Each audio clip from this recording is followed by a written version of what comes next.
The Caribbean's war on HIV, leading the world in prevalence rates among one group, men who have sex with men. A staggering 1 in 3 gay Jamaican men is HIV positive. Some of my clients get HIV from me, and they go ahead and go to their wife or their girlfriend and have sex. How men on the down low are putting everyone else at risk. I started having sex with men all the same time while I was married and portraying this double life. Is homophobia part of the problem? We are seeing actual homophobia that continues to drive these men away from services. On this episode of 18 Degrees North.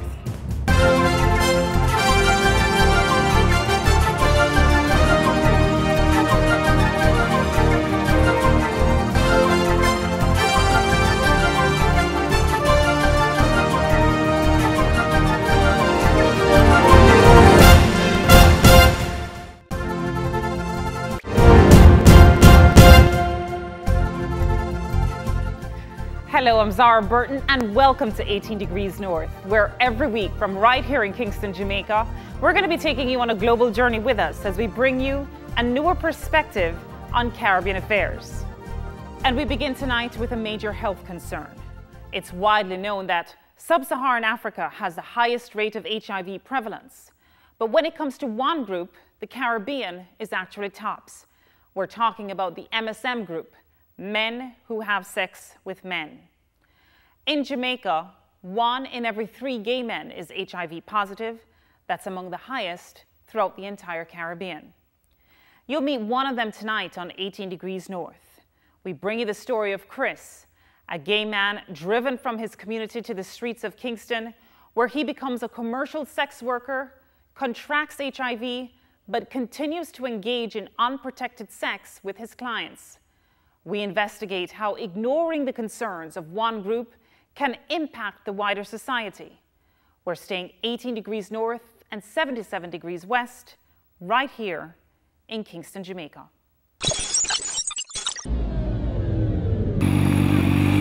It's 9:30 p.m. on a Saturday. Banks and other businesses in the commercial district of New Kingston are closed, and this is the time when a 24-year-old we'll call Chris gets to work. Business. Sometimes I have clients that drive and just stop and say, "What's up? What you up to?" And we go to the car and I say, "No, so I'm up to business and thing." And they ask me how much, and I will tell them.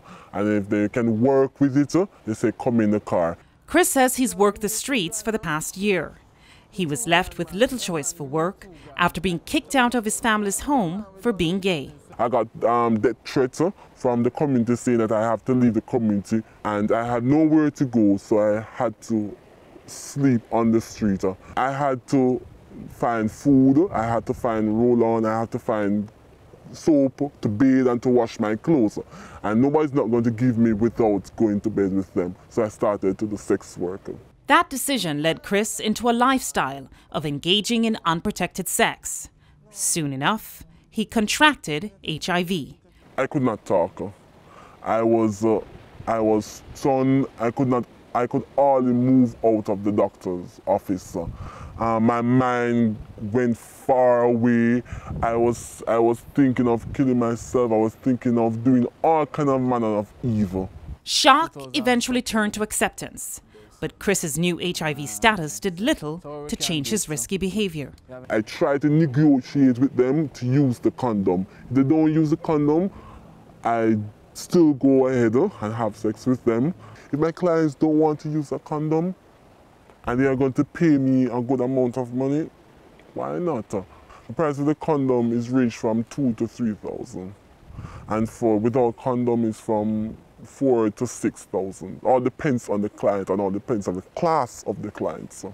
In Jamaica, Chris is one of 32,000 persons living with HIV, or just under 2% of the population.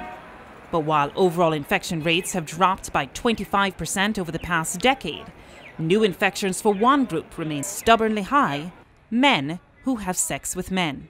1 in every 3 gay men is HIV positive in the country, the highest in the Caribbean. In fact, it's among the highest in the world. we've found that those MSM with higher rates have had adverse life events. They've either been homeless, they've spent a night in jail, they've been victims of violence, or they've even been raped.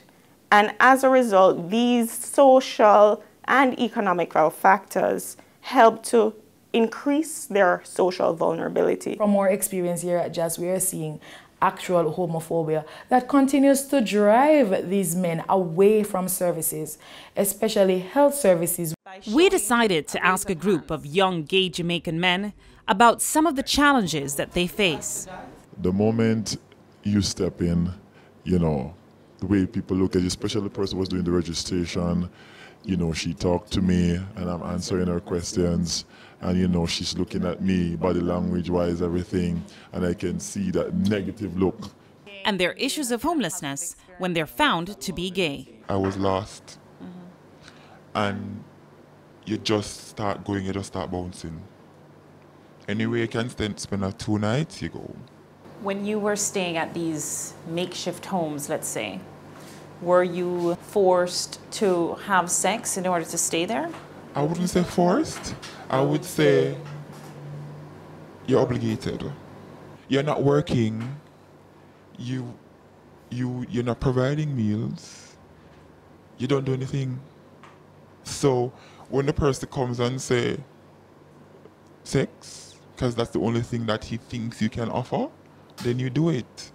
But they admit their sexual behavior is part of the problem too. Right now, would you say that all of your encounters are strapped on?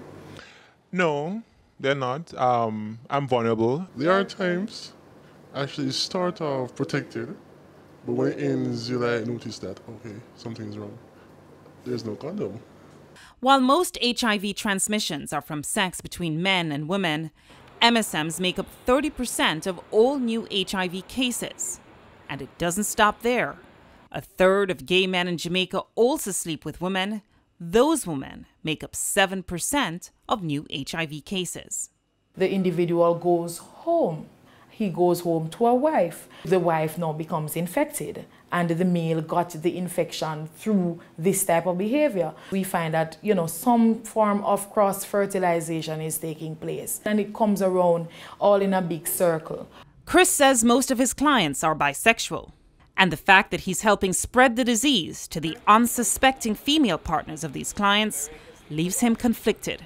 I think that some of my clients get HIV from me, and they go ahead and go to their wife or their girlfriend and have sex. And inside of me, I feel very bad.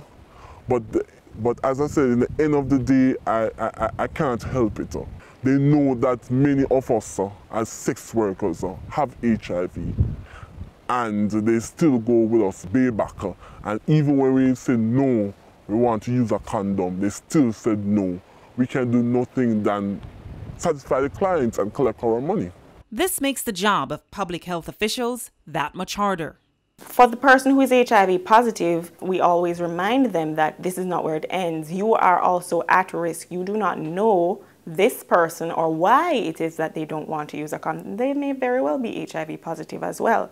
However, you can make your situation worse by having sex with somebody who is HIV positive. And to address the MSM group successfully is a combination of economic empowerment, better social services, and healthcare. Access to public healthcare has improved. We have also found that we've almost doubled in the last 2 or 3 years the number of MSM that have been tested and know their status. We have a number of MSM that are on treatment for HIV. And in terms of the social aspects, we have certainly trained quite a number of them. Training is one thing, but we cannot provide the employment. But finding employment may not be enough. Take Chris. Even though he's now found work as an assistant chef during the week, on the weekend, he returns to the streets, spreading HIV through unprotected sex. So what do you think? Are homophobia and anti-gay laws to blame for the high HIV rate among gay men? Let us know what you think on Twitter and on Facebook. We're there to keep all of us connected to the Caribbean. Coming up on 18 Degrees North, he had a wife and 3 children. but he spent more than 30 years living on the down low. Down low men are excellent actors.